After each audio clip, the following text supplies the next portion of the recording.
Sir आ गए, sir आ गए। अरे यार, हेलो। हाँ hello, good morning students.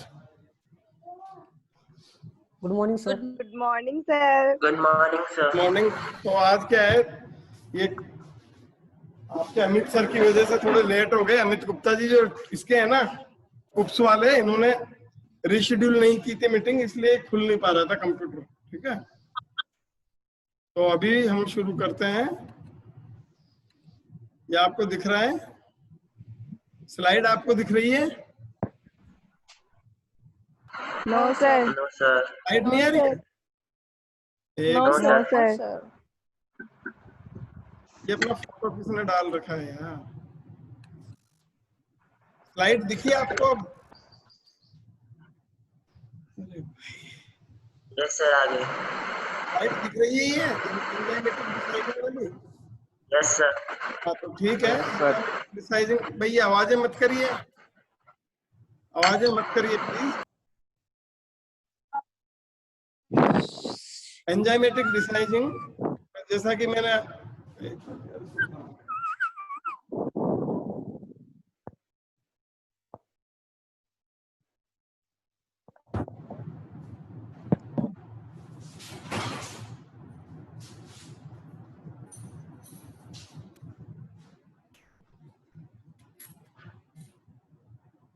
Enzymatic डिसाइजिंग का आपको मैंने बताया था। कॉटन में एंजाइमेटिक डिसाइजिंग वाइडली यूज लेते हैं। इसकी जो कंडीशंस हैं वो सब इसमें दी हुई है। 3 तरह के एंजाइम्स होते हैं, pancreatic enzymes, malt enzymes and bacterial enzymes. ठीक है, तीनों की कंसंट्रेशन ये दी हुई है। पैनक्रेटिक एंजाइम 1 से 3% तक लेते हैं, और माल्ट एंजाइम 3 to 20% तक, और बैक्टीरियल एंजाइम 0.5 to 1 तक लेते हैं। ठीक है, और इनके आमतौर पर जो टाइम है 2 घंटे तक का होता है सबके लिए, और टेम्परेचर इनका लगभग 35 to मैक्सिमम 70 तक रहता है। सबके लिए अलग अलग है, और पीएच इनकी सबकी नियर अबाउट एसिडिक पीएच होती है। ठीक है, साल्ट यानी NaCl इनमें यूज लेते हैं। तो NaCl क्या है, रेट ऑफ रिएक्शन बढ़ा देता है। ठीक है, रेट ऑफ रिएक्शन NaCl से इसमें बढ़ जाती है। आवाज आ रही है मेरी आपको स्टूडेंट्स? Yes sir. हाँ सर।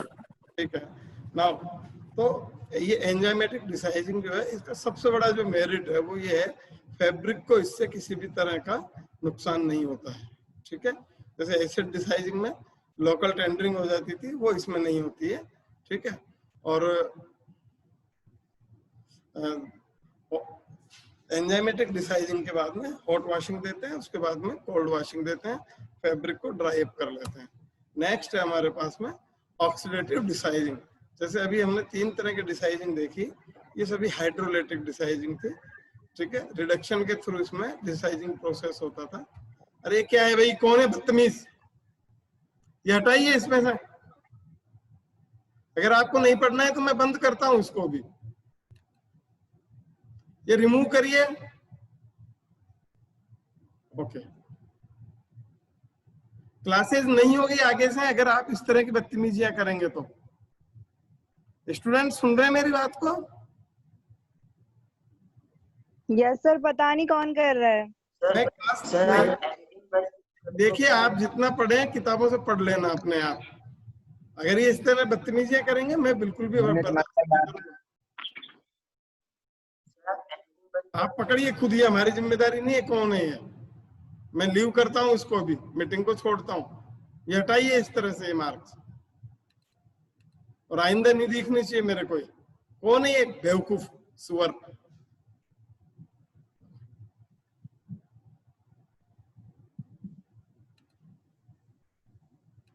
हटाओ इसको इमीडिएटली, नहीं तो मैं मीटिंग को कैंसिल करता हूँ अभी।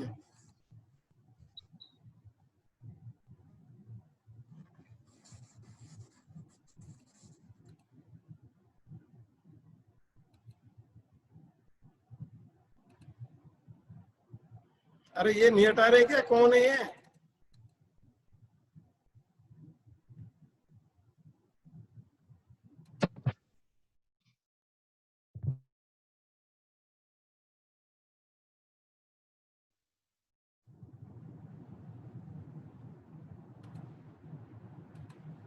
ठीक है।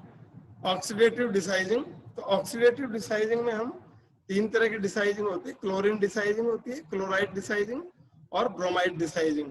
ठीक है। ऑक्सीडेटिव डिसाइजिंग में हम देखते हैं कि सिंपल सा सबसे सिंपल प्रोसेस होता है, क्लोरीन के साथ में फैब्रिक का रिएक्शन कराते हैं, मीन्स जो स्टार्च है उसके साथ में रिएक्शन कराते हैं। हमने थोड़ी देर पहले देखा एसिड डिसाइजिंग में हम HCl एसिड यूज लेते हैं, तो इसमें वेट फैब्रिक लेते हैं। वेट फैब्रिक को हम क्लोरीन के चेंबर से पास करते हैं। ठीक है। क्लोरीन के चेंबर से पास करेंगे तो ये HCl एसिड बनेगा, नेसेंट ऑक्सीजन बनेगी। इससे HCl एसिड इसमें, तो ये जो ऑक्सीजन है, नेसेंट ऑक्सीजन है, वो फैब्रिक की डिसाइड करने के काम करेगी इसमें। ठीक है।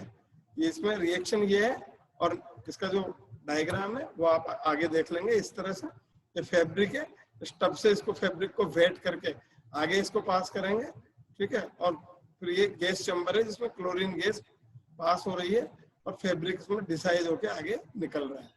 ठीक है। नेक्स्ट है हमारे क्लोराइड डिसाइजिंग। इसमें हम सोडियम हाइपोक्लोराइड यूज लेते हैं, जो आजकल आप देख रहे हैं कोरोना में सैनिटाइज में यूज आता है। ठीक है। तो यही सोडियम हाइपोक्लोराइड, जिसका फार्मूला NaOCl है, इसको 30 डिग्री सेल्सियस टेम्परेचर पर हम यूज लेते हैं और फैब्रिक की डिसाइज करते हैं, और इसके बाद में फैब्रिक को वॉश आउट और ड्राई कर लेते हैं। इसके जो मेरिट है वो ये है कि ये प्रोसेस सिंपल है और चीप है, और साथ में ही इस प्रोसेस से हेलो, आवाज आ रही है मेरी? Hello sir. ठीक है, ओके। ये जो प्रोसेस है, इस प्रोसेस से किसी भी तरह का फैब्रिक को कोई स्ट्रेंथ का लॉस नहीं होता है, और साथ में ट्रीटमेंट जो है वो इसमें ट्रीटमेंट थोड़ा टाइम जरूर लेता है, और साथ में ही किसी भी तरह की लोकल टेंडरिंग इसमें नहीं होती है। ठीक है। नेक्स्ट है अपने ब्रोमाइड डिसाइजिंग। सोडियम ब्रोमाइड का सॉल्यूशन इसमें काम लेते हैं। ठीक है। 1 से 2 ग्राम अवेलेबल ब्रोमीन वाला। ठीक है। और इसी तरह आगे इसमें pH 10 to 10.5 तक मीन्स एल्कली pH रखते हैं। ठीक है। और साथ में 1 ग्राम पर लीटर सोडा ऐश इसमें यूज लेते हैं। ठीक है। और टेम्परेचर 30 to 35 डिग्री सेल्सियस तक रखते हैं, और टाइम देते हैं इसमें 30 to 45 मिनट। ठीक है। ट्रीटमेंट होने के बाद में इसको सिंपली सॉरिंग कर लेते हैं। देखिए, स्कौरिंग और सॉरिंग दोनों में डिफरेंस होता है। कास्टिक को जो इसमें एल्कली मैटर है उसको रिमूव करने के लिए सॉरिंग प्रोसेस करते हैं, मींस जस्ट लाइक न्यूट्रलाइजेशन। ठीक है। ये इसका डायग्राम है। फैब्रिक है, इसमें इस चैम्बर में जाकर सबसे पहले वॉशिंग हो रहा है। वॉशिंग होने के बाद में ये NaOH के साथ ट्रीट होता है, इसके बाद में वॉश आउट होता है, फाइनली ये बाहर निकल जाता है। ठीक है। ये कंटिन्यूस डिसाइजिंग का प्रोसेस है। इस प्रोसेस का सबसे स्पेशलिटी है वो ये है कि ये जो प्रोसेस है कंटिन्यूस यूज होता है। ठीक है। फैब्रिक एक तरफ से फीड किया जाता है, दूसरी तरफ से ट्रीटमेंट होने के बाद में निकल जाता है। ठीक। नेक्स्ट हमारे स्कौरिंग प्रोसेस। स्कौरिंग प्रोसेस देखिए, हम अभी तक जो प्रोसेस देख चुके हैं, फर्स्ट प्रोसेस जो था, फर्स्ट प्रोसेस आपके शेयरिंग प्रोसेस, प्रोट्रूडिंग थ्रेड्स और यार्न उसमें रिमूव होता था। सेकंड प्रोसेस डिसाइज जो था गैस सिंजिंग था। सिंजिंग प्रोसेस में प्रोट्रूडिंग फाइबर्स जो दोनों तरफ से उसकी सिंजिंग होती है, मीन प्रोट्रूडिंग फाइबर्स जो होते हैं वो रिमूव किए जाते हैं। थर्ड जो प्रोसेस था अभी लेटेस्ट हमने देखा है वो डिसाइजिंग। तो डिसाइजिंग प्रोसेस में साइज मटेरियल रिमूव होता है, लेकिन स्कौरिंग प्रोसेस जो है उसमें ऑयल, फैट, वैक्स, ग्रीस और डर्ट एंड डस्ट ये चीज रिमूव की जाती है। ठीक है। जरा बताएंगे सर ये सिंजिंग क्या होता है सर? सिंजिंग में कोई भी फैब्रिक है उसकी सरफेस को स्मूथ किया जाता है। ठीक है। कौन सी सिंजिंग बताई थी मैंने आपको, बोलिए? सिंजिंग का प्रोसेस बता चुके हैं ना ऑलरेडी। अरे भाई बोलिए।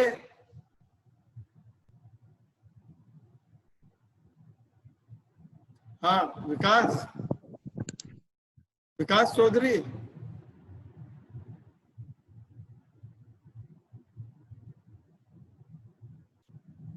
कौन सी सिंजिंग बताई थी आपको मैंने?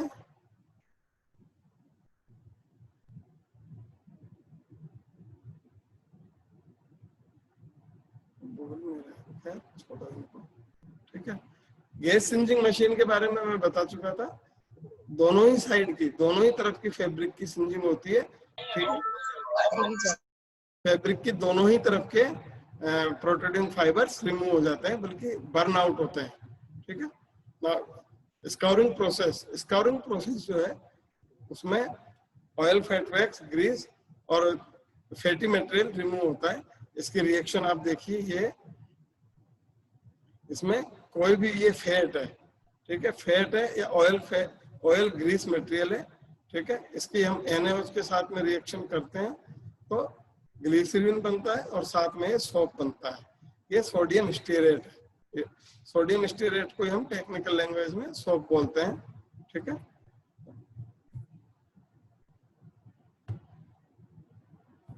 नेक्स्ट तो जो इसकी एक्शन है वो टू फोल्ड होती है। सबसे पहले सपोनिफिकेशन होता है, तो सपोनिफिकेशन की रिएक्शन में आपको बता चुका।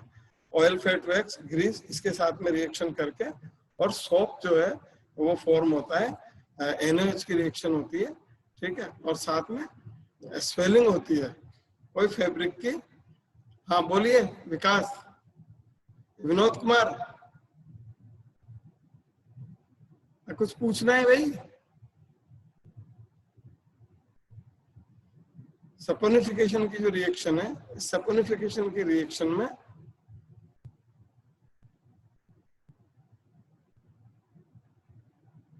सपोनिफिकेशन की जो रिएक्शन है उसमें सोप फॉर्म होता है, साथ में इसमें NaOH जो होता है वो फाइबर को स्वेल अप करता है। तो फाइबर जब स्वेल अप होता है और ऑयल जो साबुन उसके अंदर घुसता है तो वो अंदर के डस्ट और जो भी गंदी मटेरियल है उस मटेरियल को वो बाहर निकाल देता है, ठीक है। तो इसमें मेन रिएक्शन है सपोनिफिकेशन और स्वेलिंग अप होती है, ठीक है।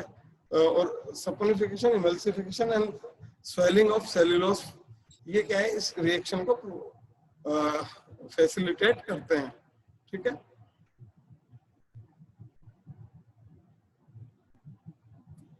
नेक्स्ट इसमें अब इसकी जो मशीन्स हैं वो कौन कौन सी है वो आप इसमें देख लीजिए। तो मशीन्स होती है स्काउरिंग प्रोसेस में, जो मशीन आमतौर पर काम ली जाती है उसको हम कीयर बोलते हैं।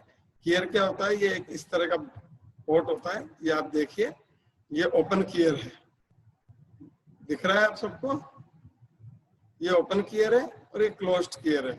ओपन कीयर जो है ये लगभग 9 फीट के करीब लंबा होता है, लगभग इतना ही ये डायमीटर में होता है, ठीक है। और इसमें पानी, ये फॉल्स बॉटम है, पानी इसमें छोड़ने के साथ, पानी और केमिकल इसमें डालने के साथ साथ इसमें प्लेटिंग के थ्रू, प्लेटिंग मशीन के थ्रू इसमें फैब्रिक को डाला जाता है। लगभग ये 2 टन के करीब फैब्रिक इसमें एक बार में ट्रीट होता है, ठीक है। तो इस स्काउरिंग प्रोसेस में इसमें देखिए लगभग 18, जो इसका फॉल्स बॉटम है 18 इंच ऊपर होता है, अभी बताया था आपको मैंने, ये फॉल्स बॉटम है, ठीक है। ये फॉल्स बॉटम दिख रहा है, ये इस वाली सरफेस से ये बॉटम 18 इंच के करीब अबव होता है। तो फैब्रिक को जब हम ट्रीट करते हैं तो इसमें कीयर जनरली क्या होते हैं, सिलेंड्रिकल वेसल होते हैं और कास्ट आयरन के बने हुए होते हैं, ठीक है। और इसमें in a simple open kier the circulation is provided by steam injector. Steam इसमें टेम्परेचर देने का काम करती है, ठीक है। It consists of a cylindrical tank with a false bottom about 18 inches above the base. There is a central puffer pipe. Central puffer pipe जो होता है वो क्या होता है, इसमें बॉटम से होता है, उसी के चारों तरफ में फैब्रिक को रखा जाता है, ठीक है। नाउ टोटल लोड इसमें लगभग 2 टन के करीब, इसमें 2 टन के लगभग फैब्रिक इसमें ट्रीट किया जाता है एक बार में। ये आप डायग्राम देख लीजिए इसका।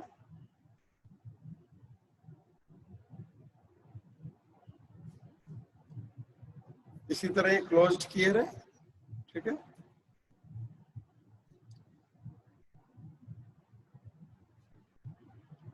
उसमें जो भी एनर्जी है वो किससे, लिकर को बॉईल करने में काम आती है, ठीक है।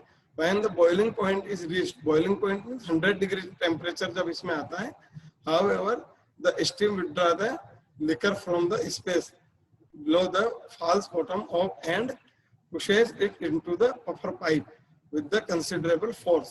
देखिए जो हमारा कीयर है इसको हम कंप्लीट यानी पूरा फुल कैपेसिटी तक नहीं भरते हैं। रीजन है उसका, जब टेम्परेचर बढ़ता है और वाटर के साथ एयर होती है, ये फैब्रिक में इंसर्ट होती है, तो क्या होता है ये उसको ऊपर की तरफ धकेलती है। अगर ये फुल भरा होगा तो फैब्रिक हमारा बाहर निकलेगा, इसलिए इसको कभी भी कंप्लीट पाइप में भरते नहीं है, ठीक है। When the liquor emerges at the top of the heating plate, it is distributed over the whole of the surface of the load of cotton in the कीयर, ठीक है। कीयर में जो कॉटन रखा हुआ है उसके ईच एंड एवरी पार्ट में ये लिकर पहुंच जाता है। The caustic soda solution generally percolates down until it is again withdrawn below the false bottom। Means circulation चलता है इसमें, ऊपर से इसमें पाइप होता है, उस पाइप के थ्रू उसमें कास्टिक सोडा सॉल्यूशन नीचे गिरता है और फिर फॉल्स बॉटम में वही सॉल्यूशन आ जाता है, पंप के थ्रू खींच के उसको उसी को ऊपर कर देते हैं और सर्कुलेशन चलता रहता है, ठीक है। Thus it keeping the caustic soda solution generally percolates down until it is again withdrawn below the false bottom, thus keeping up a continuous circulation। Yarn and loosely woven cloths of knitted fabrics can be purified satisfactorily in open कीयर्स by boiling at atmospheric pressure। Atmospheric pressure, क्योंकि ये जो कीयर जिस कीयर के बारे में हम discuss कर रहे हैं वो कीयर ओपन है, तो इसमें 100 डिग्री सेल्सियस से ज्यादा टेम्परेचर नहीं हो सकता है। मेरी आवाज आ रही है आप तक students? Yes sir. Yes sir. Continue रखें। सर स्पीड थोड़ी स्लो करो, वैसे सब थोड़ा फास्ट हो रहा है। अभी तक कोई क्वेरी हो आपको तो देख के अभी कोई क्वेरी है, कुछ पूछना है आपको? No sir. देखिए ऐसे पैराग्राफ ही समझने पड़ते। क्या बोल रहे हैं, बोलिए। ओके कंटिन्यू रखते हैं। तो लगभग 2 टन का कीयर होता है ये, और 9 फीट इसकी हाइट होती है, 6.5 मीटर के लगभग 6.5 फीट करीब इसका डायमीटर होता है। और ये 3/4 मीन्स 75% ही इसको हम भरते हैं, कंप्लीट नहीं भरते हैं। और इसकी जो रिसाइपी है वो आप नोट करिए, इसमें लगभग 2% इसमें सोडियम हाइड्रोक्साइड होता है, 1% सोडियम सिलिकेट, और 1% जो होता है वो होता है इसमें सोप सॉल्यूशन। NaOH इनके फंक्शन देख लीजिए। NaOH मेन स्कवरिंग एजेंट है जो सोप ऑयल फैट ग्रीस वगैरह को इमल्सिफाई करता है और सोप फॉर्म करता है। सेकेंडली इसमें सोडियम सिलिकेट है, ये टेम्परेचर स्टेबलाइजर का काम करता है, मीन्स टेम्परेचर को बहुत ज्यादा या बहुत कम नहीं होने देता है, कांस्टेंट रखता है ये। और सोप सॉल्यूशन ये प्रोवाइड कराता है आपके फैब्रिक को ये सरफेस वाटर का सरफेस टेंशन है वो ये कम, ठीक है। नेक्स्ट है क्लोज्ड कीयर। ये भी आपने ओपन कीयर देखा था, इसी के पास में ये क्लोज्ड कीयर है। हाँ यार नमक नहीं लानो लिया, नमक क्लोज्ड कियर है, ठीक है। ये ओपन कियर है, ये वाला क्लोज्ड कियर है। इसमें 100 डिग्री सेल्सियस से ऊपर ट्रीटमेंट होता है।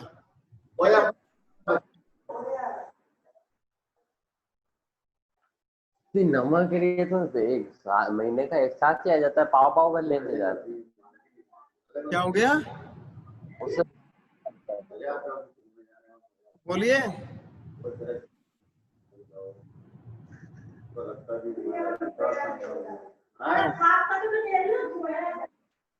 खत्म हो गया कॉल।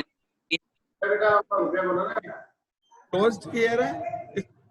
क्लोज्ड केयर में फैब्रिक को इंसर्ट करने के साथ साथ उसमें लिकर डालते हैं, और लिकर डालने के बाद में फैब्रिक को क्या करते हैं, जो केयर है केयर को ऊपर से बंद कर देते हैं, मीन्स ढक्कन लगा देते हैं, ठीक है। और इसके अंदर ये वाटर रेजिस्टेंस सील होती है, प्रेशर रेजिस्टेंस सील होती है। इसमें एक्स्ट्रा जो अरेंजमेंट है वो ये होता है कि इस केयर में टेम्परेचर गेज होता है और प्रेशर गेज होता है, मीन्स कितना टेम्परेचर चल रहा है, कितना प्रेशर हो रहा है। एक सर्टेन लिमिट से ज्यादा इसमें आप प्रेशर दे नहीं सकते हैं, अदरवाइज तो ब्लास्ट हो सकता है, ठीक है। और इसके साथ में इसमें कॉटन को लोड करते हैं, जब इसको फिल कर देते हैं तो मेन होल का क्लैंप को डाउन कर देते हैं, तो इसका प्रेशर रिलीज सील से प्रेशर इसमें रिमूव होता रहता है। साथ में इसमें सेफ्टी वाल होता है जो कि डेंजरस कंडीशन आने को रोकता है, ठीक है। इसमें लगभग 900 से 2268 किलो तक इसमें आराम से फैब्रिक ट्रीट कर सकते हैं, ठीक है। और इसकी जो पैकिंग है, टाइम हो गया क्या इसमें? Yes sir. ओके, तो मैं यहाँ तक